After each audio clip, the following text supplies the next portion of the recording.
น้องๆขออเมริกาโน่ใส่นมแก้วหนึ่งสำหรับเพื่อนๆบาริสต้ามือใหม่นะคะก็อาจจะงงว่าเอ๊ะอเมริกาโน่ใส่นมคืออะไรวันนี้เราจะมาทำเมนูอเมริกาโน่ใส่นมกันนะคะจริงๆเมนูนี้เขาก็จะเรียกอีกอย่างหนึ่งว่าคาเฟ่อูเลตนะคะซึ่งส่วนใหญ่คนที่สั่งเนี่ยก็จะเป็นคนต่างชาติคนไทยก็มีนะสำลีก็เคยเจอแต่ทีเนี้ยเนี่ยบาริสต้ามือใหม่ก็จะแบบเฮ้ยอะไรทำไมอเมริกาโน่ต้องใส่นมด้วยน้องเขาก็มีชื่อเรียกนะคะเขาเรียกว่าคาเฟ่อูเลตค่ะก็คือจะเป็นกาแฟดำกาแฟอเมริกาโน่เนี่ยแหละแต่ว่าเพิ่มนมเข้าไปนะคะวิธีทำนะคะก็คือเราจะสำลีก็จะตวงแล้วก็แถมกาแฟเตรียมกาแฟนะคะปริมาณ20 กรัมค่ะนี่ค่ะเรียบร้อยแล้วเดี๋ยวไปสกัดกาแฟกันนะคะเราจะกดน้ำกาแฟออกมานะคะ40 ml ค่ะโอเคจะทำในแก้วนี้ให้ดูนะจะได้แบบเห็นชัดๆว่ามันเป็นยังไง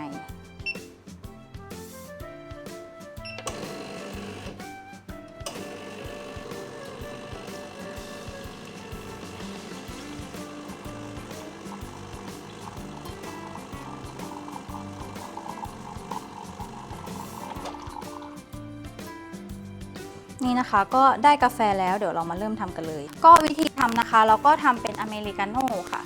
ก็เติมน้ำนะคะน้ำร้อนโอเคเมื่อเราได้อเมริกาโน่แล้วใช่ไหมก็นี่นะคะเสิร์ฟพร้อมๆกับนมที่เป็นนมสดให้เขาแบบนี้นะคะนี่ค่ะก็จะได้แล้วนะคะเป็นอเมริกาโน่ใส่นมเวลาที่ลูกค้าดื่มเขาก็จะเนี่ยนะคะ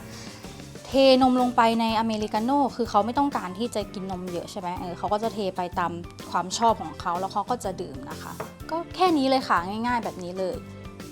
ก็กดไลค์กดแชร์เป็นกำลังใจให้กับสำลีด้วยนะคะสำลีจะได้มาแชร์ความรู้เกี่ยวกับเครื่องดื่มเกี่ยวกับกาแฟบาริสต้าต่างๆนะคะสำหรับวันนี้บ๊ายบายค่ะหวังว่าคลิปนี้จะเป็นประโยชน์กับเพื่อนๆบาริสต้ามือใหม่นะ